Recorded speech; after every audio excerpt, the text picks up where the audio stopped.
സുവിശേഷം 23-ാം അധ്യായം 34-ാമത്തെ വാക്യമുണ്ട്. ലൂക്കോസിന്റെ സുവിശേഷം 23-ാം അധ്യായം 34-ാമത്തെ വാക്യം. ഇവരോട് ക്ഷമിക്കണമേ എന്ന് പറഞ്ഞു. അനന്തരം അവൻ എഴുന്നേറ്റ് അവർ അവന്റെ വസ്ത്രം വിഭാഗിച്ച് ചീട്ടിട്ടു. ജനം നോക്കിക്കൊണ്ട് നിന്നു. മതി. ലൂക്കോസിന്റെ സുവിശേഷം 23-ാം അധ്യായം 34-ാമത്തെ വാക്യം പറയുന്നു, Then said Jesus, Father, forgive them, for they know not what they do. And they parted his raiment and cast lots. എന്നാൽ യേശു, പിതാവേ, ഇവർ ചെയ്യുന്നത് ഇന്നത് എന്ന് അറിയായക കൊണ്ട് ഇവരോട് ക്ഷമിക്കണമേ എന്ന് പറഞ്ഞു. അനന്തരം അവർ അവന്റെ വസ്ത്രം വിഭാഗിച്ച് ചീട്ടിട്ടു. നമുക്കറിയാം, കർത്താവായ യേശു കാൽവരിയുടെ ക്രൂശിൽ യാഗമായി തീരുവാനിടയായി. യേശുവിനെ നോക്കിക്കൊണ്ട് സ്നാപക യോഹന്നാൻ ഒരു കാര്യം പറഞ്ഞു, ഇതാ ലോകത്തിന്റെ പാപം നീക്കുന്ന ദൈവത്തിന്റെ കുഞ്ഞാണ്. നോഹയുടെ ജലപ്രളയം കാലത്തുള്ള ജലപ്രളയം കഴിഞ്ഞ് അരാറത്ത് മലയിൽ ആ പെട്ടകം ഉറച്ചപ്പോൾ ദൈവം നോഹയുമായി ഒരു ഉടമ്പടി ചെയ്തു. ആ ഉടമ്പടിയിൽ സംഭവിച്ചതെന്നാണ് ചോദിച്ചത്, ഒരു മഴവില്ല് ആദ്യമായി പ്രത്യക്ഷമാണ്. ആ മഴവില്ല് കാണിക്കുന്ന ഒരു കാര്യമുണ്ട്. അന്നത്തെ ജനത്തിനത് നന്നായി മനസ്സിലായി. ആ വില്ല് കാണിക്കുന്നത് ഒരസ്ത്രം ആ വില്ലിൽ വെച്ചാൽ അതിന്റെ ലക്ഷ്യം എന്ന് പറയുന്നത് അങ്ങ് സ്വർഗത്തിലേക്ക് എന്ന് പറഞ്ഞാൽ, ഇനി നിങ്ങളുടെ പാപങ്ങൾക്ക് വേണ്ടി നിങ്ങളെ ഞാൻ ശിക്ഷിക്കുകയില്ല, മറിച്ച് നിങ്ങളുടെ ശിക്ഷയ്ക്ക് വേണ്ടി സ്വർഗത്തിൽ ഒരു കുഞ്ഞാട് ഇറങ്ങി വരും. ഹല്ലേലൂയ!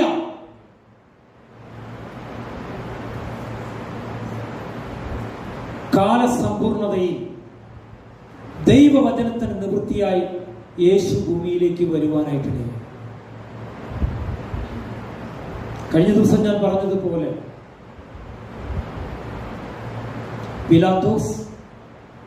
പിലാത്തോസിന്റെ ഭാര്യ ഹെറോദോസ്, ഒറ്റിക്കൊടുത്ത യൂദാസ്,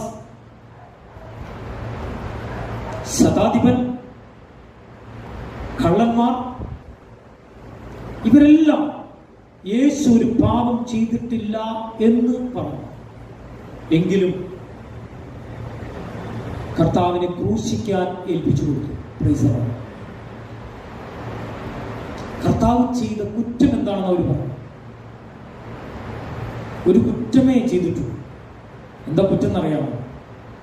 യേശു താൻ ദൈവപുത്രൻ എന്ന് പറഞ്ഞു. Praise the Lord. ഒരു മനുഷ്യൻ താൻ ദൈവമെന്ന് ദൈവപുത്രൻ എന്ന് ഏറ്റു പറയുന്നെങ്കിൽ അവന് ഏറ്റവും ശാപയോഗ്യമായ മരണം കൊടുക്കണമെന്ന് യഹൂദ മതാനുസാരികൾ കണ്ടിരുന്നു.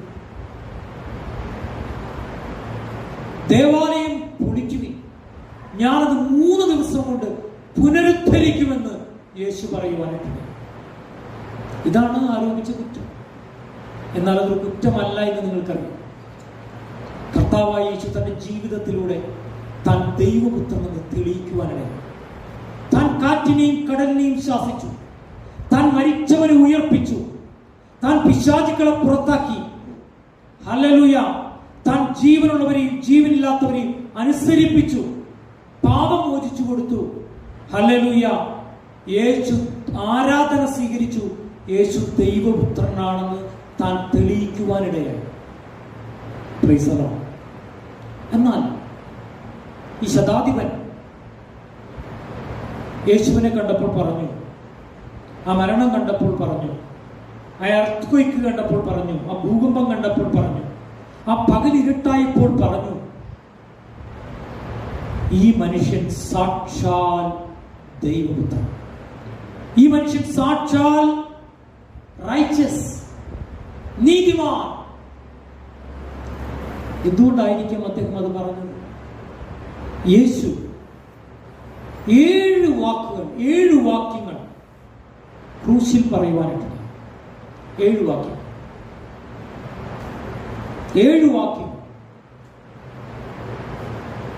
അതിൽ 3 വാക്യങ്ങൾ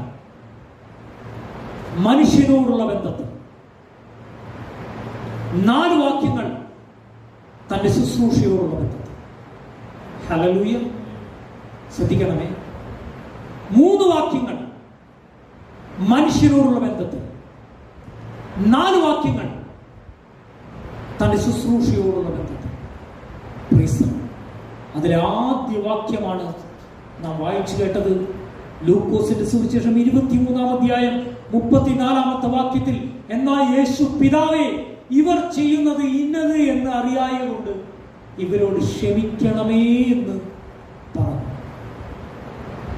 പ്രൈസ് ദി ലോർഡ്. കർത്താവ് എന്തിനാ ഭൂമിയിലേക്ക് വന്നത്?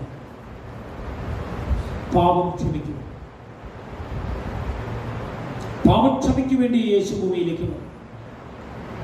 ഹല്ലേലൂയ. യേശു ശിഷ്യന്മാരോട് പ്രാർത്ഥിക്കാൻ പഠിപ്പിച്ചപ്പോൾ എന്താ പറഞ്ഞത്? സ്വർഗസ്ഥനായ ഞങ്ങളുടെ പിതാവേ, അങ്ങയുടെ നാമം പൂജിതമാകും, അങ്ങയുടെ രാജ്യം വരണം, അങ്ങയുടെ മനസ്സ് സ്വർഗത്തിലെ പോലെ ഭൂമിയിലുമാകണം, അന്നു വേണ്ടുന്ന ആഹാരം ഞങ്ങൾക്ക് തരണം. അടുത്ത വരിക, ഞങ്ങളോട് തെറ്റ് ചെയ്യുന്നവരോട് ഞങ്ങൾ ക്ഷമിക്കുന്നത് പോലെ ഞങ്ങളുടെ തെറ്റുകൾ ഞങ്ങളോട് ക്ഷമിക്കണം. നാം ക്ഷമിക്കാഞ്ഞാൽ നമ്മുടെ പാപങ്ങൾ ക്ഷമിക്കപ്പെടുകയില്ല. ഞാനും ജോയ്സും കുന്നംതാനം എന്ന് പറയുന്ന സ്ഥലത്തേക്ക് 5 മണിക്കൂറിലധികം യാത്ര ചെയ്ത് കടന്നുപോയി. ക്യാൻസർ ബാധിച്ചതിന്റെ അവസാന സ്റ്റേജിലായിരിക്കുന്ന, എന്നു വേണമെങ്കിലും മരിക്കാൻ സാധ്യതയുള്ള ഒരു ആന്റിക്ക് വേണ്ടി പ്രാർത്ഥിക്കാൻ കടന്നുപോയി. അവിടെ ചെന്നപ്പോൾ അതിനൊരു മാസം മുമ്പ് ഞാൻ അവർക്ക് വേണ്ടി ഫോണിലൂടെ പ്രാർത്ഥിച്ചിരുന്നു. ഞങ്ങൾ ഒട്ടും പ്രതീക്ഷിച്ചില്ല. ഞങ്ങൾ വിചാരിക്കുന്നത് മരണാസന്നയായി ബെഡിൽ കിടക്കുകയാണെന്ന് വിചാരിച്ചു. എന്നാൽ 2 ആഴ്ചയായി ഒരു മാറ്റം വന്നിട്ട് അവരവരുടെ ഗേറ്റിൽ ഞങ്ങളെ വെയിറ്റ് ചെയ്യുകയും. ഭയങ്കര സന്തോഷം. നമുക്ക് ഇരിക്കാനേ പറ്റില്ല. ഹല്ലേലൂയ. അവരോട് സുവിശേഷം പങ്കുവച്ചപ്പോൾ അവരെന്നോട് പറഞ്ഞു, ജോയ്സിനോട് ദൈവാത്മാവ് ഓർമ്മിപ്പിച്ചു. ജോയ്സ് പറഞ്ഞു, ആരോടെങ്കിലും ക്ഷമിക്കാനുണ്ടെങ്കിൽ ആന്റി ക്ഷമിക്കണം. 77 വയസ്സുണ്ട്. അസ്വർഗസ്ഥനായ ഞങ്ങളുടെ പിതാവ് എന്നുള്ള പ്രാർത്ഥന കേൾപ്പിച്ചുകൊണ്ട് തന്നോട് പറയാനായിട്ട് ആ സ്ത്രീയുടെ കണ്ണു നിറഞ്ഞു. എനിക്ക് ക്ഷമിക്കാൻ പറ്റുന്നില്ല എന്നവർക്ക് അറിഞ്ഞു പറഞ്ഞു. അതിന് കാരണമുണ്ട്. അവർക്കൊരു മകളും ഒരു മകനുമാണ്. മകൾ ഒരു അഡ്വക്കേറ്റ്, തൃപ്പൂണിത്തുറയാണ് താമസിക്കുന്നത്. 2 ആൺമക്കളാണ്. അവരുടെ ഭർത്താവ് പലപ്പോഴും പറയുന്നു, നിന്റെ അമ്മയ്ക്ക് വന്നതിനേക്കാൾ വലിയ ക്യാൻസർ ബാധിച്ച് നീ നശിച്ചു പോകട്ടെ എന്ന് ആ ഭർത്താവ് ഈ ഭാര്യയോട് പറയുന്നു. ഇത് കേൾക്കുന്ന ഒരമ്മയ്ക്ക് എങ്ങനെ അവരോട് ക്ഷമിക്കാൻ കഴിയും എന്ന് എന്നോട് ചോദിച്ചു. ഞാൻ പറഞ്ഞൊരു തീരുമാനമെടുത്താൽ തൻ്റെ മുഖത്തെ താടിരോമങ്ങൾ വലിച്ചു പറിച്ചു, തൻ്റെ മുഖത്ത് തൊപ്പിയ അസംഖ്യം ചാട്ടവാറുകൊണ്ട് അടിയേറ്റ് കണ്ടാൽ ആളല്ലെന്ന് തോന്നിക്കുമാണ് ഒരു വലിയ കുരിശുമേന്തി കർത്താവ് മുന്നോട്ട് പോയപ്പോൾ നഗ്നനായി. ക്രൂശീകരണത്തെ കുറിച്ച് ഒരിക്കൽ ഒരു മെസ്സേജ് കൊടുക്കാൻ ആഗ്രഹിച്ചപ്പോൾ ഞാൻ അതിനെക്കുറിച്ച് പഠിച്ചപ്പോൾ ഒരു കാര്യം മനസ്സിലായി. ഒരു കത്തോലിക്ക പള്ളിയിൽ പൂർണ്ണ നഗ്നനായ യേശു ക്രിസ്തു ക്രൂശിൽ കിടക്കുന്ന ഒരു രൂപമുണ്ട്. യഥാർത്ഥത്തിൽ യേശു ക്രൂശിൽ മരിച്ചത് നാണം മറയ്ക്കാൻ ഒരു വസ്ത്രം പോലുമില്ല. കാരണം നാണം കെടുത്തി ഏറ്റവും വേദനാജനകവുമായ ഒരു മരണമാണ് ക്രൂശ് മരണം. ആ ചെയ്ത തെറ്റ് ഒരിക്കലും ആവർത്തിക്കാതിരിക്കാൻ ആദ്യം പേർഷ്യയിലും പിന്നെ റോമിലും പിന്നെ ഗ്രീക്ക് നാടുകളിലും യഹൂദ മതാനുസാരികളും അനേകരെ ക്രൂശിൽ തറച്ചു കൊല്ലുമായിരുന്നു. ഹല്ലേലൂയ. പ്രിയപ്പെട്ടവരെ, ആ ക്രൂശിൽ കർത്താവ് കിടക്കുമ്പോൾ കർത്താവ് പ്രാർത്ഥിക്കുകയാണ്, പിതാവേ, ഇവർ ചെയ്യുന്നത് എന്തെന്ന് ഇവർക്കറിയായതുകൊണ്ട് ഇവരോട് ക്ഷമിക്കണം. ഇന്ന് കർത്താവിൻ്റെ മേശ നമ്മുടെ മുന്നിലിരിക്കുമ്പോൾ, ഹല്ലേലൂയ, എന്നെ കേൾക്കുന്ന പ്രിയപ്പെട്ടവരെ, ഇവിടെ ഇരിക്കുന്ന ഈ മുന്തിരിച്ചാറ്, ഇവിടെ ഇരിക്കുന്ന ഈ അപ്പവും കർത്താവായ യേശു സ്വർഗത്തിൽ നിന്നിറങ്ങി വന്ന ജീവനുള്ള അപ്പമാകുന്നത് കർത്താവായ യേശുവിൻ്റെ രക്തം. ഹല്ലേലൂയ. കർത്താവായ യേശുവിൻ്റെ രക്തം ഹാബേലിന്റെ രക്തത്തെക്കാൾ ഗുണകരമായി സംസാരിക്കുന്ന രക്തവുമാണ് നമ്മെ പഠിപ്പിക്കുക. ഹാബേൽ ഒരു നല്ല മനുഷ്യനായിരുന്നു, പക്ഷെ ഒരു പ്രശ്നമുണ്ട്. ആ രക്തം പ്രതികാരത്തിനായി കരയുന്ന രക്തമാണ്. യേശു ക്രിസ്തുവിന്റെ രക്തത്തിന് പ്രത്യേകതയുണ്ട്. അത് പാപക്ഷമയ്ക്കായി കരയുന്ന ഒരു രക്തമാണ്. ക്രൂശിൽ കിടക്കുമ്പോൾ കർത്താവ് പറഞ്ഞൊരു വാക്ക്, മനുഷ്യനോടുള്ള ബന്ധത്തിൽ, നമ്മളോടുള്ള ബന്ധത്തിൽ, കർത്താവായ യേശുവിന്റെ രക്തത്താൽ കഴുകി ശുദ്ധീകരിക്കപ്പെട്ട നമ്മളോടുള്ള ബന്ധത്തിൽ നമുക്ക് ആരോടെങ്കിലും ക്ഷമിക്കാൻ പറ്റാത്തതായ വിഷയമുണ്ടെങ്കിൽ ഇന്ന് പകൽക്കാലം ദൈവകരങ്ങളിലേക്ക് ഏൽപ്പിക്കും.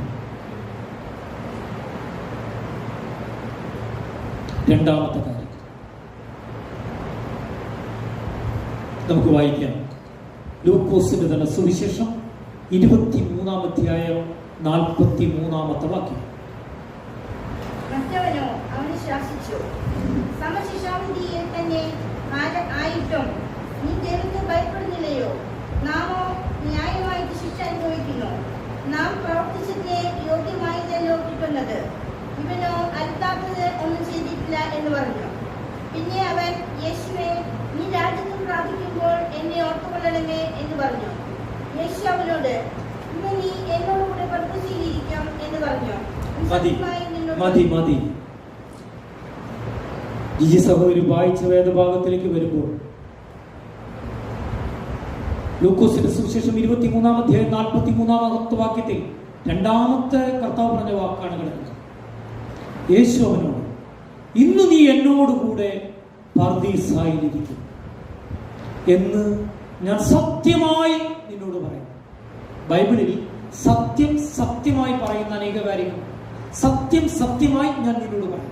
ഇവിടെ പറയാം, സത്യമായി ഞാൻ നിന്നോട് പറയുന്നു, ഇന്ന് നീ എന്നോടുകൂടി പർദീസായിരിക്കും. യേശു ക്രിസ്തുവിന്റെ രണ്ടു ഭാഗത്തും രണ്ട് ക്രിമിനൽസ് ഉണ്ടായിരുന്നു, രണ്ട് കള്ളന്മാരുണ്ടായിരുന്നു, നൊട്ടോറിയസ് ക്രിമിനൽസ്. ഇനി ഒരിക്കലും ആരും ആവർത്തിക്കാതിരിക്കാൻ തക്കവണ്ണമുള്ള തെറ്റ് ചെയ്തവരായ രണ്ട് കൊടും കുറ്റവാളികൾ, കള്ളന്മാർ. രണ്ടുപേരും ആദ്യം യേശുവിനെ തള്ളിക്കളഞ്ഞു. രണ്ടുപേരും യേശുവിനോട് പറഞ്ഞു, നീ നിന്നെ തന്നെ രക്ഷിക്കുക, ഞങ്ങളെയും രക്ഷിക്കുക. എന്നാൽ അതിലൊരുവൻ പിന്നീട് മാനസാന്തരപ്പെടുക. അവനൊരു കാര്യം ഏറ്റുപറഞ്ഞു. അവൻ ഏറ്റുപറഞ്ഞ കാര്യം എന്താ? അവൻ ഏറ്റുപറഞ്ഞത്, നാം ഇതിന് യോഗ്യം. എന്നാൽ നമ്മുടെ മധ്യയുള്ള ഈ യേശു ക്രിസ്തു യാതൊന്നും ചെയ്തിട്ടില്ല. എന്നിട്ട് കർത്താവിനോട് ഇങ്ങനെ പറഞ്ഞു. അവന് കൊടുത്ത ദൈവകൃപയനുസരിച്ച് അവനിങ്ങനെ പറഞ്ഞു, അങ്ങ് രാജ്യത്വം പ്രാപിച്ചു വരുമ്പോൾ അവനൊരു കാര്യം മനസ്സിലായി. നഗ്നനായി അവഹേളിക്കപ്പെട്ടവനാണ്, താടിരോഗങ്ങൾ വലിച്ചു പറിക്കപ്പെട്ട് ഒരു മാംസപിണ്ഡത്തെ പോലെ കിടക്കുന്ന, അനേകർ പരിഹസിച്ച് തലയാട്ടിക്കൊണ്ട് കടന്നു പോകുന്ന ഈ മനുഷ്യൻ രാജത്വം പ്രാപിച്ചു വരും. ആ രാജത്വം പ്രാപിച്ചു വരുമ്പോൾ എന്നെയും ഓർക്കണം. ഹല്ലേലൂയ. കർത്താവ് പറഞ്ഞ മറുപടിയാണ്. മനുഷ്യനോടുള്ള ബന്ധത്തിൽ, ഏത് കൊടും കുറ്റവാളിയോടുള്ള ബന്ധത്തിൽ, ഏത് കടുംചുവപ്പായ പാപം ചെയ്തവരോടുള്ള ബന്ധത്തിൽ കർത്താവിന് നമ്മോട് പറയാനുള്ള കാര്യം എന്താണെന്ന് അറിയാമോ? നീ കർത്താവിലേക്ക് തിരിഞ്ഞു, നിന്റെ സമീപത്തായിരിക്കുന്നു, മനം തിരിഞ്ഞു വരുന്നവനെ തള്ളിക്കളയാത്ത, ഹൃദയം നുറുങ്ങിയവർക്ക്, മനസ്സ് തകർന്നവർക്ക് സമീപസ്ഥനായ കർത്താവ് പറയുകയാണ്, നീ എന്നെ ഏറ്റു പറയുന്നുവെങ്കിൽ, നീ എന്റെ രാജത്വത്തെ അംഗീകരിക്കുമെങ്കിൽ, ഞാൻ നിന്നോട് പറയുന്നു, നിന്റെ പാപങ്ങളെ ഞാൻ മോചിക്കും. സ്വർഗത്തിന് അവകാശികളാകുന്ന സ്ഥലത്ത്, നിന്നെ കൊണ്ടുപോകുന്നതിന് മുമ്പുള്ള ആ വിശ്രാമ സ്ഥലത്ത് ഞാൻ നിന്നെ ആക്കും. Praise the Lord. കർത്താവിന്റെ മേശ നമ്മുടെ മുമ്പിൽ നിൽക്കുമ്പോൾ വാക്കുകൊണ്ടോ പ്രവൃത്തി കൊണ്ടോ നിരൂപണങ്ങളെ കൊണ്ടോ കൺമോഹത്തെ കൊണ്ടോ ജഡമോഹത്തെ കൊണ്ടോ ജീവനത്തിന്റെ പ്രതാപത്തെ കൊണ്ടോ സ്റ്റാറ്റസിൻ്റെതായ വിഷയങ്ങളെ കൊണ്ടോ കർത്താവിനെതിരായി ചെയ്യുന്ന പാപങ്ങൾ ഏറ്റുപറയുന്നുവെങ്കിൽ ഇതിലേക്ക് കരം നീട്ടിയാൽ, പ്രാഗൽഭ്യത്തോടെ കരം നീട്ടിയാൽ 3 കാര്യങ്ങളുണ്ട്. നമുക്ക് ജീവൻ ലഭിക്കും, അത് സമൃദ്ധമായി ലഭിക്കും, നമുക്ക് സൗഖ്യം ലഭിക്കും, കർത്താവിനാണ് നമ്മൾ ഉപയോഗിക്കപ്പെടും.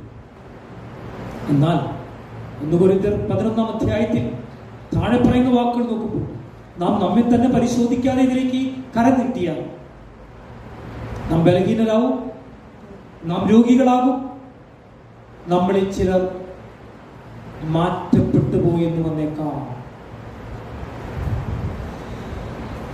ഹല്ലേലൂയ. മനുഷ്യനോടുള്ള ബന്ധത്തിൽ യേശു പറഞ്ഞ 2ാമത്തെ കാര്യമാണ്. 3ാമത്തെ കാര്യത്തിലേക്ക് സുവിശേഷം 19-ാം അധ്യായം 26-ാമത്തെ വാക്യം.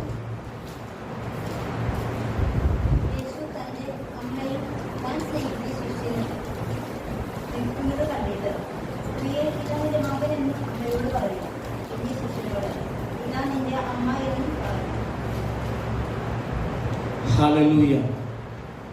യോഹന്നാന്റെ സുവിശേഷം 19-ാം അധ്യായം 26-ാം വാക്യം. യേശു തന്റെ അമ്മയും താൻ സ്നേഹിച്ച ശിഷ്യനും നിൽക്കുന്നത് കണ്ടിട്ട്, സ്ത്രീയെ, ഇതാ നിന്റെ മകൻ എന്ന് അമ്മയോട് പറഞ്ഞു. അതുപോലെ ആ സ്നേഹിച്ച ശിഷ്യനോട് പറഞ്ഞു, ഇതാ നിന്റെ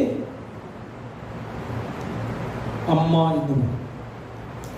ആ നിമിഷം മുതൽ ഒട്ടും സമയം കളയാതെ ആ അമ്മയുടെ സംരക്ഷണം ആ മകൻ ഏറ്റെടുത്തു, ആ ശിഷ്യൻ ഏറ്റെടുത്തു എന്നാണ് നമുക്ക് കാണുന്നത്. ഇതും മനുഷ്യനോടുള്ള ബന്ധത്തിൽ കർത്താവ് പറഞ്ഞ കൗശലവാക്യം. നമുക്കൊക്കെ നമ്മുടെ രക്തബന്ധുക്കളോട് ഭയങ്കര സ്നേഹം.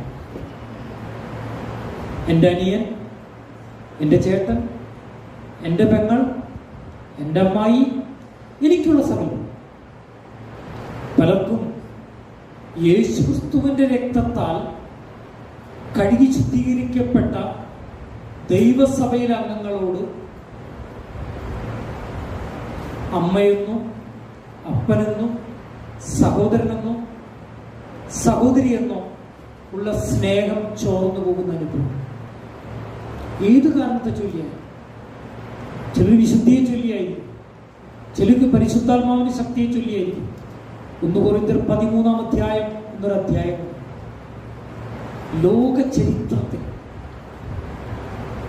സ്നേഹത്തെക്കുറിച്ച് എഴുതിയിരിക്കുന്ന ഏറ്റവും ഉദാത്തമായ, ഏറ്റവും നിസ്തുല്യമായ, ഏറ്റവും യുണീക്കായിരിക്കുന്ന ഒരു ലവ് ലെറ്ററാണ് 1 കൊരിന്ത്യർ 13-ാം അധ്യായം. അതിൽ പറയാം, തന്റെ ശരീരം ചുടുവാൻ ഏൽപ്പിച്ചു കൊടുത്താൽ, തനിക്കുള്ള സകലം യാഗമായി ഏൽപ്പിച്ചു കൊടുത്താലും സ്നേഹമില്ലെങ്കിൽ ഒന്നുമില്ല. ഇവിടെ കർത്താവ് കാണിച്ചു കൊടുത്ത സ്നേഹമായി. യോഹന്നാനോട് പറയാം, അവിടെ ഒരു വാക്ക് എഴുതി, താൻ സ്നേഹിച്ച ശിഷ്യനോട് ആരെ ശിഷ്യൻ? കർത്താവിനെ അനുസരിക്കുന്നവരാണ്, കർത്താവിന് പിൻപറ്റുന്നവരാണ്. ആ ശിഷ്യനുമായിട്ട് സ്വന്തം അമ്മയല്ലാത്ത ഒരു സ്ത്രീയുടെ ഉത്തരവാദിത്വം ഏൽപ്പിക്കുകയും, യേശുവിന് മറിയത്തിന് യേശുവിനെ കൂടാതെ മക്കളുണ്ടായിരുന്നു. എന്നാ യാക്കോബിനെ ഏൽപ്പിക്കി, യോസയെ ഏൽപ്പിക്കി, ശിമോനെ ഏൽപ്പിക്കി എന്നൊന്നല്ല പറഞ്ഞത്, ഈ യോഹന്നാനെ ഏൽപ്പിക്കാനാണ്. മനുഷ്യനോടുള്ള ബന്ധത്തിൽ നമ്മുടെ സ്നേഹം എവിടെ നിൽക്കുന്നു? നമ്മുടെ ഉത്തരവാദിത്വം എവിടെ നിൽക്കുന്നു? എന്ന് നമ്മുടെ ഹൃദയത്തോട് സംസാരിക്കുന്ന ഒരു വാക്യമാണ് കർത്താവ് ക്രൂശിൽ കിടക്കുമ്പോൾ പറഞ്ഞത്. താൻ വേദന സഹിക്കും, താൻ കഷ്ടം അനുഭവിക്കുമ്പോൾ, തൻ്റെ രക്തം വാർന്നു വാർന്നു ഒഴുകുമ്പോൾ അപ്പോഴും താൻ പ്രാർത്ഥിക്കാൻ മറക്കുന്നില്ല, രക്ഷയുടെ ദൂത് അറിയിക്കാൻ മറക്കുന്നില്ല, ദൈവവാഗ്ദത്തങ്ങൾ കൊടുക്കാൻ മറക്കുന്നില്ല, തന്നെ പിൻപറ്റുന്നവരെ കരുതുവാൻ മറക്കുന്നില്ല. 3 വാക്യങ്ങൾ മനുഷ്യനോടുള്ള ബന്ധത്തിൽ. അടുത്ത 4 വാക്യങ്ങളും കൂടി. ആ 4 വാക്യങ്ങളും യേശുവിൻ്റെ ശുശ്രൂഷയോടുള്ള ബന്ധത്തിൽ. നമുക്കത് വായിക്കാം. മാർക്കോസിന്റെ സുവിശേഷം 15-ാം അധ്യായം 34-ാമത്തെ വാക്യം.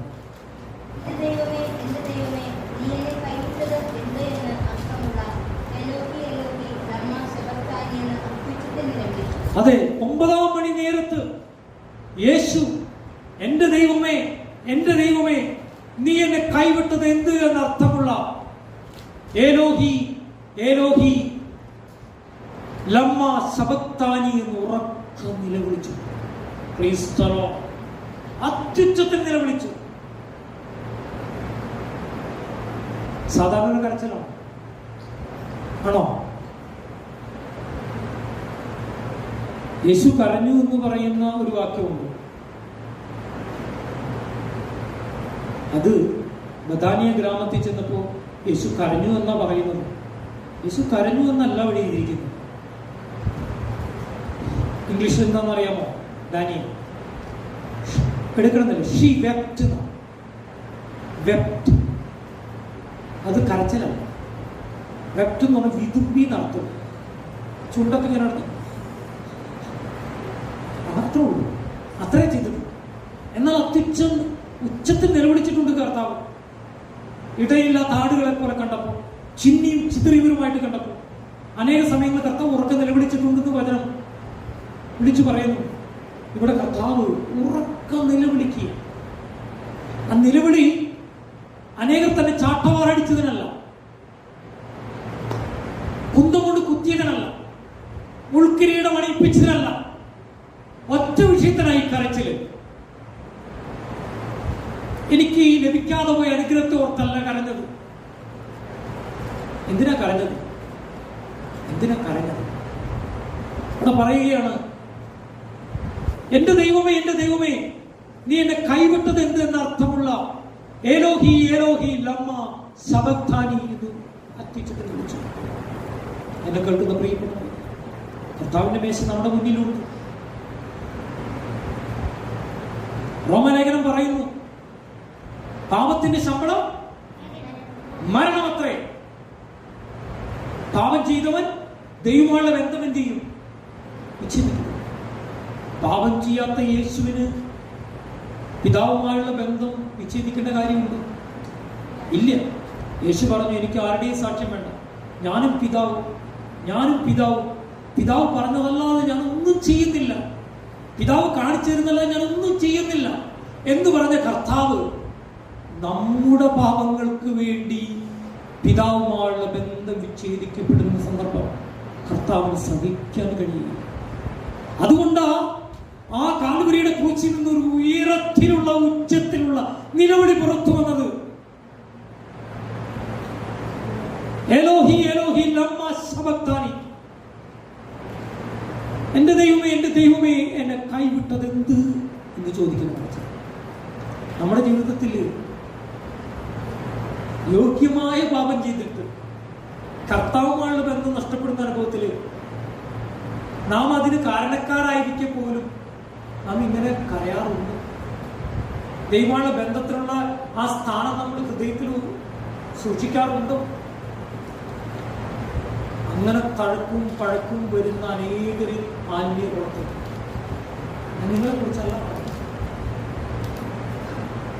കർത്താവ് പറയുകയാണ്. കർത്താവിന്റെ ജീവിതത്തോടുള്ള ബന്ധത്തിൽ പിതാവായുള്ള ആ ബന്ധം തൻ്റെ ജീവിതത്തിൽ ഏറ്റവും പ്രാധാന്യമേറിയതെന്ന് നമ്മെ ഓർമ്മിപ്പിക്കുന്ന ഒരു വചനമാണ് കാൽവരിയുടെ ക്രൂശിൽ കാണുന്നത്. 7 മൊഴികളിൽ അടുത്ത മൊഴി യോഹന്നാന്റെ സുവിശേഷം 19-ാം അധ്യായം 28-ാമത്തെ വാക്യം. അതിനുശേഷം സകലവും തിരിഞ്ഞിരിക്കുന്നു എന്ന് യേശു അറിഞ്ഞിട്ട് തിരുവഴുത്ത് നിവൃത്തിയാകും വണ്ണം എനിക്ക് ദാഹിക്കുന്നു എന്ന് പറഞ്ഞു. സ്തോത്രം.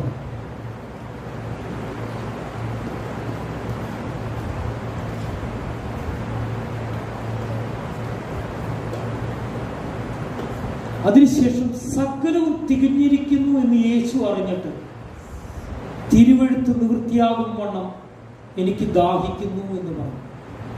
തിരുവെഴുത്തിൽ എഴുതിയിട്ടുണ്ട് എനിക്ക് ദാഹിക്കുന്നു എന്ന്. ആര് പറയും? കർത്താവ് പറയും.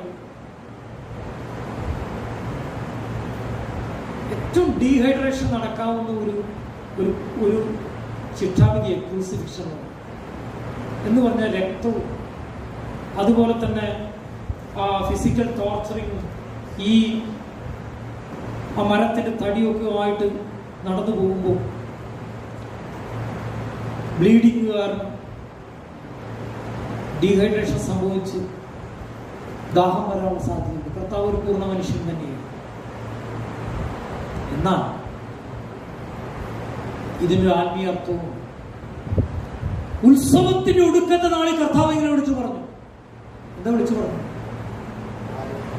ദാഹിക്കുന്നവൻ എന്റെ അടുക്കൽ വരട്ടെ.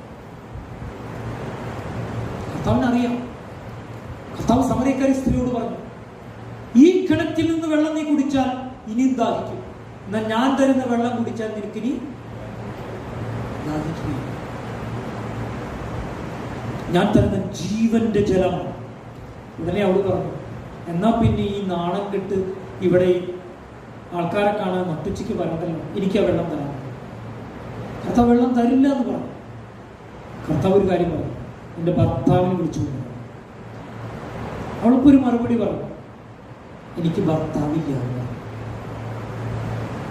നമ്മൾ പലരും അങ്ങനെയാണ്. ആരെങ്കിലും നമ്മുടെ തെറ്റുകൾ ചൂണ്ടിക്കാണിച്ചാൽ നമുക്ക് കേൾക്കാനേ മനസ്സില്ല. അപ്പൊ നമുക്ക് ഒട്ടും ചെവിയില്ല. നമ്മളത് പറയുന്നതിന് മുമ്പ് തന്നെ നമ്മളോട് ഇങ്ങോട്ട് സംസാരിക്കും. നമ്മൾ പറയുന്നത് കേൾക്കാനേ മനസ്സില്ല.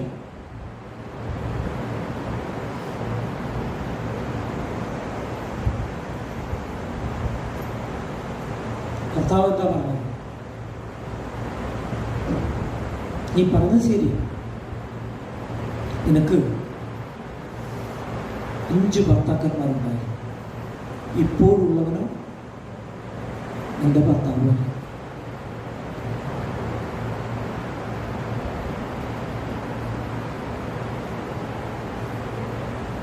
തെറ്റായ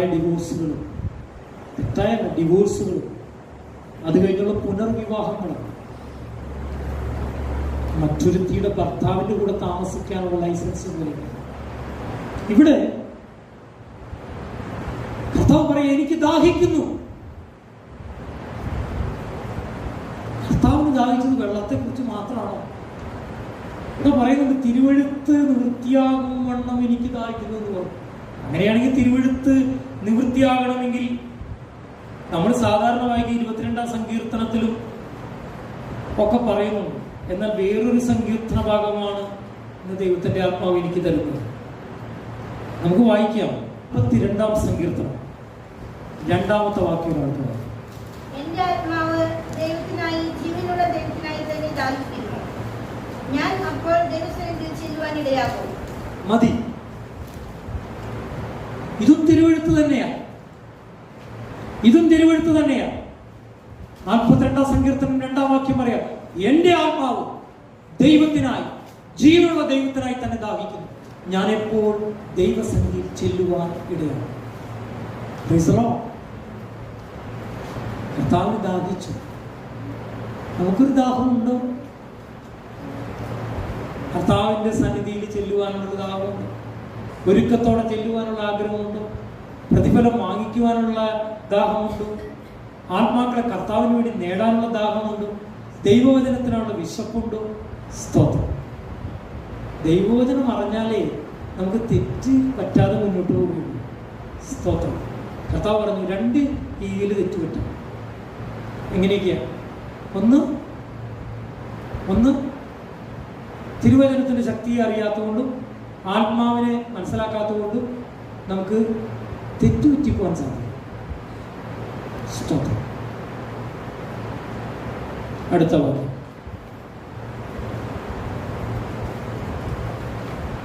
യോഹന്നാന്റെ സുവിശേഷം 19-ാം അധ്യായം 30-ാമത്തെ വാക്യം. യേശു കുളിച്ചുനീര് കുടിച്ച ശേഷം നിവൃത്തിയായി എന്ന് പറഞ്ഞ് തല ചായ്ച്ച് ആത്മാവിനെ ഏൽപ്പിച്ചു കൊടുത്തു.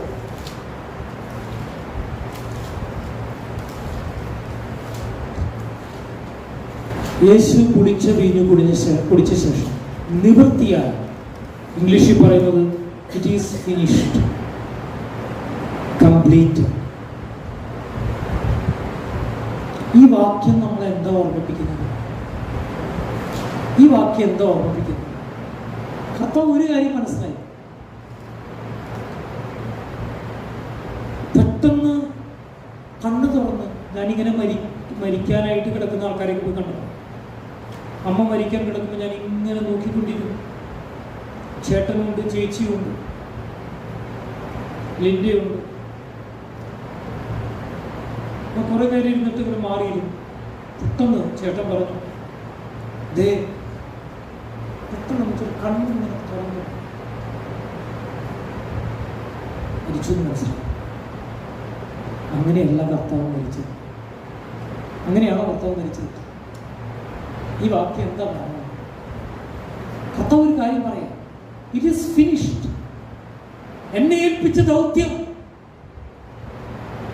എന്നെക്കുറിച്ച് എൻ്റെ പിതാവ് ആഗ്രഹിച്ച എൻ്റെ ഇഷ്ടം, കർത്താവിൻ്റെ ഇഷ്ടം, പിതാവിൻ്റെ ഇഷ്ടം പൂർത്തീകരിച്ചു കഴിഞ്ഞിരിക്കുന്നു. It is finished, it is finished. എന്നിട്ട് ആ തല ചായ്ച്ച് കർത്താവ് മരിച്ചു. ഇതിൻ്റെ അർത്ഥം എന്താണെന്നറിയാം? അതായത് താൻ തൻ്റെ പ്രാണനെ ഈ യാഗമായി ഏൽപ്പിച്ചു കൊടുത്തു. നമ്മുടെ ജീവിതത്തെ കർത്താവിന് വേണ്ടി ഏൽപ്പിച്ചു കൊടുത്തു. പ്രാണത്യാഗത്തോളം നമ്മുടെ ജീവിതത്തിൽ വന്നിട്ടില്ല. നമ്മുടെ ജീവിതത്തിൽ വന്നിട്ടില്ല.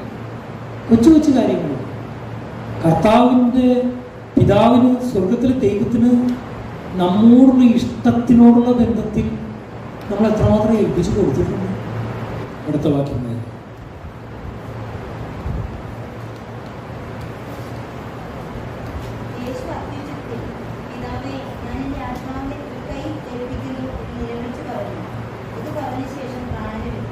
സ്തോത്രം. ഇറ്റ് ഈസ് ഫിനിഷ്ഡ് എന്ന് പറഞ്ഞു കഴിഞ്ഞിട്ട് അവസാന വാക്യത്തിൽ കർത്താവ് പറയണം അത്യുച്ചത്തിൽ, പിതാവേ ഞാൻ എൻ്റെ ആത്മാവിനെ തൃക്കൈയിൽ ഏൽപ്പിക്കുന്നു എന്ന് നിലവിളിച്ച് പറഞ്ഞു. ഇത് പറഞ്ഞിട്ട് പ്രാണനെ വിട്ടു. അപ്പൊ പ്രാണൻ ജീവൻ നൽകുവാനും തിരികെ എടുക്കുവാനും അധികാരമുള്ളവൻ എല്ലാം പൂർത്തീകരിച്ചിട്ട് പ്രാണനെ ഏൽപ്പിച്ചു. നമുക്ക് പ്രാണന്റെ മേലെ ഇതൊന്നുമില്ല. കർത്താവ് വിളിക്കുമ്പോൾ നമുക്ക് പോകാം. ഞാൻ പോണില്ല എന്ന് പറഞ്ഞാലും കാര്യമൊന്നുമില്ല. കർത്താവ് വിളിക്കുമ്പോൾ നമുക്ക് പോകാം. പക്ഷെ നമുക്കൊരു കാര്യം ചെയ്യാം. കർത്താവെ, അങ്ങയുടെ ഇഷ്ടത്തിനായിട്ട് എൻ്റെ ജീവിതത്തെ അങ്ങേക്ക് ഞാൻ സമർപ്പിക്കുന്നു എന്ന് നമുക്ക് പറയുന്നു.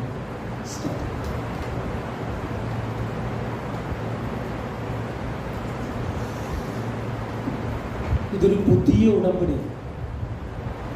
പുതിയ ഉടമ്പടിക്ക് വേണ്ടിയാണ് കർത്താവ് വന്നത്. ഈ ഉടമ്പടി എന്തിനു വേണ്ടിയാണ്? കർത്താവ് താൻ ഒറ്റിക്കൊടുക്കപ്പെടാൻ പോകുന്ന രാത്രി അവരോടൊപ്പം ഇരുന്നിട്ട് അപ്പം എടുത്ത് വാഴ്ത്തി വിഭജിച്ചവർക്ക് കൊടുത്തു, ഇതെൻ്റെ ശരീരമാകുന്നു. അത് കഴിഞ്ഞ് പാനപാത്രം എടുത്ത് ഇതെന്റെ രക്തത്തിലുള്ള പുതിയ ഉടമ്പടിയാകുന്നു എന്ന് പറഞ്ഞു. എന്തിനു വേണ്ടിയ കർത്താവ് ഇത് ചെയ്തത്?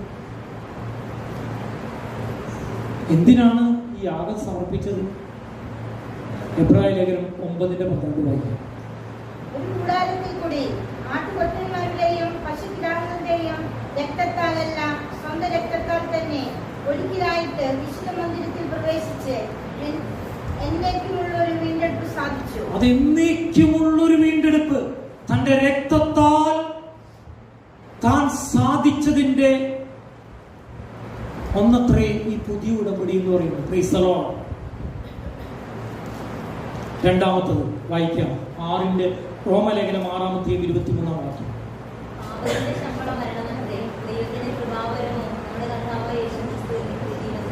പാപത്തിന്റെ ശമ്പളമായ മരണത്തെ പാപിയല്ലാത്ത യേശു ഏറ്റെടുത്തു. എന്നിട്ട് ദൈവത്തിന്റെ കൃപാവരമായിട്ട്, അർഹിക്കാത്ത വരമായിട്ട് നമ്മുടെ കർത്താവായ യേശു ക്രിസ്തുവിൽ നിത്യജീവൻ തന്നു. യെശയ്യാ പുസ്തകം 53:5 വാക്യം.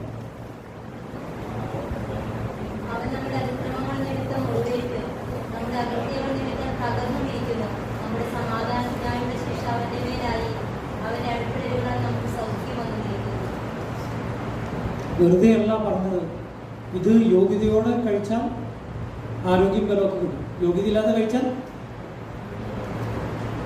ഇത് സിംബോളിക്കായിട്ട് ഇപ്പോഴും നടക്കുന്നുവെങ്കിൽ കർത്താവായ യേശുവിന്റെ രക്തം തന്റെ ദേഹത്ത് വീണ അടിപ്പിണരുകളാണ്. യെശയ്യാവിന്റെ പുസ്തകം 53 വായിക്കുമ്പോൾ, അല്ലെങ്കിൽ പത്രോസിന്റെ ലേഖനത്തിൽ വായിക്കുമ്പോൾ, അവന്റെ അടിപ്പിണരുകളാൽ നമുക്ക് സൗഖ്യം വന്നിരിക്കുന്നു എന്ന വാക്ക് നമ്മൾ നോക്കുമ്പോൾ നമുക്ക് രോഗസൗഖ്യത്തിന് ക്ലെയിം ചെയ്യാൻ കഴിയും ഈ ശുശ്രൂഷ.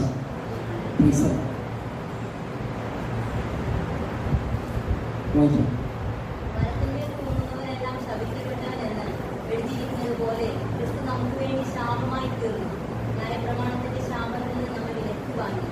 കർത്താവിനെ അറിയാത്ത സകലരും ന്യായപ്രമാണത്തിന്റെ ആ കീഴിൽ കിടക്കുകയാണ്.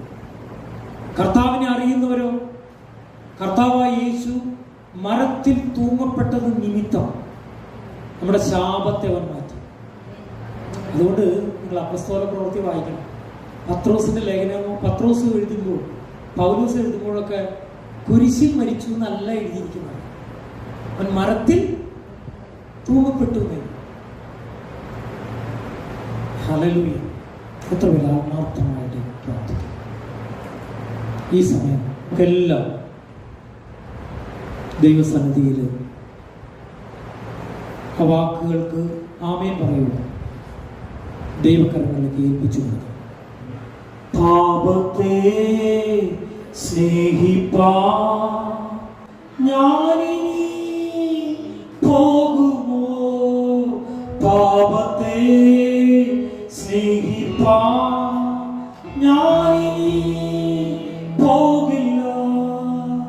ദൈവത്തിൻ പൈതലാ ജീവിക്കും ഞാനിനി. ദൈവത്തിൻ പൈതലാ ജീവിക്കും ഞാനിനി. ക്രൂശിന്മേൽ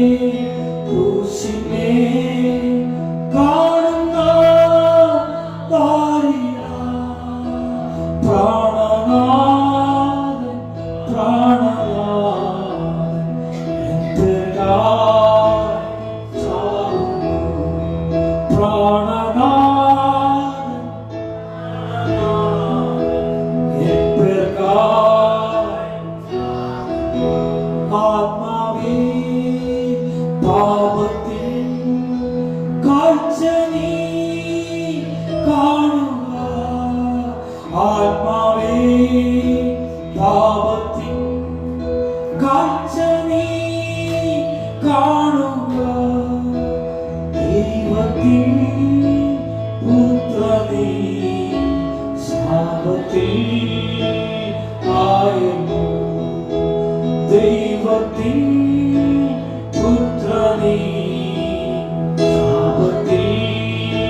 ക്രൂശിനെ കാണുന്ന സ്നേഹത്തെ ക്രൂശിനെ കാണുന്ന സ്നേഹത്തെ പാപത്തിൻ ശോധന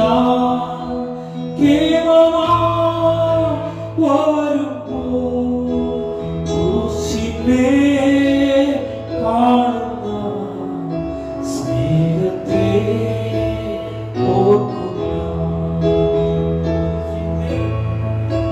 കാണുന്ന സ്നേഹത്തെ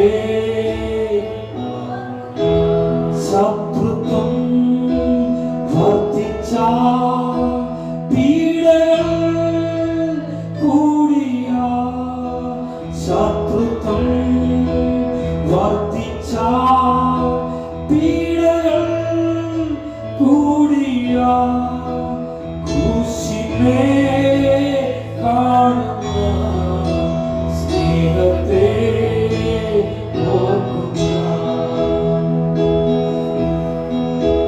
ക്രൂശിനെ കാണുന്ന സ്നേഹത്തെ ഓർക്കുക പാപത്തെ സ്നേഹിപ്പാൻ ഞാനിനി പോവില്ല പാപത്തെ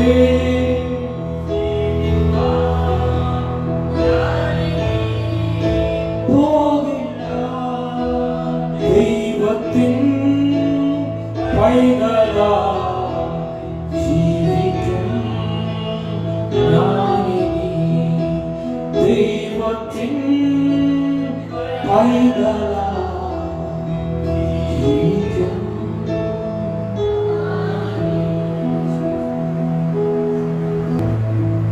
കാരുണ്യവാനായ ദൈവമേ, അടിയുടെ കരത്തിലേക്ക് നാപ്പുകീഞ്ഞകളെ ആശീർവദിച്ച് അനുഗ്രഹിച്ചു നൽകണം.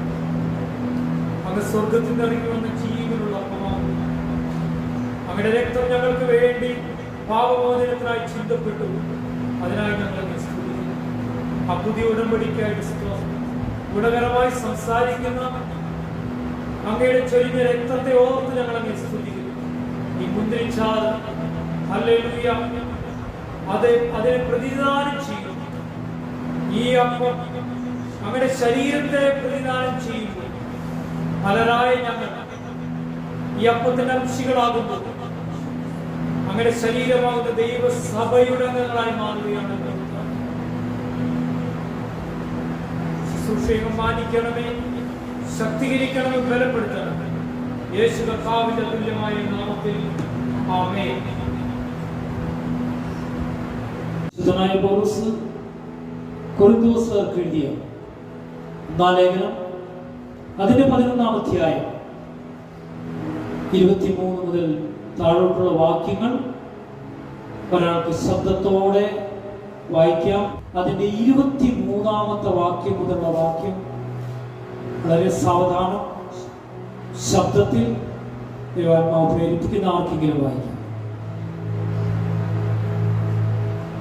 ഞാൻ കർത്താവിൽ നിന്ന് പ്രാപിക്കുകയും നിങ്ങൾക്ക് ഏൽക്കുകയും ചെയ്തതെന്നാൽ കർത്താവായ യേശുവിനെ കാണിച്ചു കൊടുത്ത രാത്രിയിൽ അവൻ അപ്പമെടുത്ത് സ്തോത്രം ചെയ്ത് നോക്കി, ഇത് നിങ്ങൾക്ക് വേണ്ടിയുള്ള എന്റെ ശരീരം, എന്റെ ഓർമ്മയ്ക്കായി ചെയ്യുവിൻ എന്ന് പറഞ്ഞു. അവൻ തന്നെ അത്താഴം കഴിഞ്ഞ ശേഷം അവൻ പാനപാത്രമെടുത്ത്, ഈ പാനപാത്രം എന്റെ രക്തത്തിന്റെ പുതിയ നിയമമാകുന്നു, ഇത് കുടിക്കുമ്പോഴൊക്കെയും എന്റെ ഓർമ്മയ്ക്കായി ചെയ്യുവിൻ എന്ന് പറഞ്ഞു. അങ്ങനെ നിങ്ങൾ ഈ അപ്പം തിന്നുകയും പാനപാത്രം കുടിക്കുകയും ചെയ്യുമ്പോഴൊക്കെയും കർത്താവ് ഒരുവോളം അവന്റെ മരണത്തെ പ്രസ്താവിക്കുന്നു. അതുകൊണ്ട് അയോഗ്യമായി അപ്പം തിന്നുകയോ കർത്താവിന്റെ പാനപാത്രം കുടിക്കുകയോ ചെയ്യുന്നവൻ എല്ലാം കർത്താവിന്റെ ശരീരവും രക്തവും സംബന്ധിച്ച് കുറ്റക്കാരനാകും. മനുഷ്യൻ തന്നെ ശോധന ചെയ്തിട്ട് വേണം ഈ അപ്പം തിന്നുകയും പാനപാത്രത്തിൽ നിന്ന് കുടിക്കുകയും ചെയ്യാൻ. തിന്നുകയും കുടിക്കുകയും ചെയ്യുന്നവൻ ശരീരത്തെ വിവേചിക്കാനാൽ തനിക്ക് ശിക്ഷാവിധി തിന്നുകയും കുടിക്കുകയും ചെയ്യുന്നു. ഇത് ഹേതുവായി നിങ്ങളിൽ പലരും ബലഹീനരും രോഗികളുമാകുന്നു, അനേകരും നിദ്ര കൊള്ളുന്നു. നാം നമ്മെ തന്നെ നിന്ദിച്ചാൽ വിധിക്കപ്പെടുകയില്ല. വിധിക്കപ്പെടുന്നെങ്കിലോ നാം ലോകത്തോടുകൂടെ ശിക്ഷാവിധിയിൽ അകപ്പെടാതിരിക്കേണ്ടതിനെ കർത്താവ് നമ്മെ ബാധിച്ചു പ്രാപിക്കുകയാകുന്നു. കർത്താവായ യേശുവിനെ കാണിച്ചു കൊടുത്ത രാത്രി കർത്താവായ യേശു അപ്പമെടുത്ത് സ്തോത്രം ചെയ്യുന്നു. നമുക്കെല്ലാവർക്കും കർത്താവിന് നന്ദി പറഞ്ഞ് സ്തോത്രം ചെയ്യും. ഹല്ലേലൂയ. നന്ദി കർത്താവ്, ഞങ്ങളെ രക്ഷിച്ച ദൈവകൃപയോ ഞങ്ങൾക്ക് വേണ്ടി യാഗമായതോ ഞങ്ങൾ അങ്ങേക്ക് നന്ദി സ്തോത്രം ചെയ്യും. Thank you Jesus. നൽകപ്പെട്ട കുഞ്ഞാടെ സകല തിന്മയും പലരായി ഞങ്ങൾ അങ്ങയുടെ ശരീരമാകുന്ന സഭയിൽ അങ്ങ് ചേർത്തതിനായി സ്തോത്രം നന്ദി പറഞ്ഞു. ഇക്കാലത്ത് ഞങ്ങളെ താഴ്ത്തിയിരിക്കും ദൈവകൃപയിൽ ഞങ്ങൾ പൊതിഞ്ഞതിനായി സ്തോത്രം. Thank you Jesus. നന്ദി കർത്താവ്. ഹല്ലേലൂയ. അപ്രകാരം തന്നെ അത്താഴം കഴിഞ്ഞ ശേഷം പാനപാത്രം പറഞ്ഞു, ഇത് നിങ്ങൾക്ക് വേണ്ടി ചൊരിയുന്ന പുതിയ ഉടമ്പടിയിലെ ആ രക്തത്താലുള്ള ഉടമ്പടിയാവും. ഇതിൽ നിന്ന് വാങ്ങി ഭക്ഷിക്കുകയും പാനം ചെയ്യും. കർത്താവിന്റെ മേശയിലേക്ക് കടന്നെത്തുവാൻ ആഗ്രഹിക്കുന്നു. സ്വസ്ഥാനത്ത് എഴുന്നേറ്റ്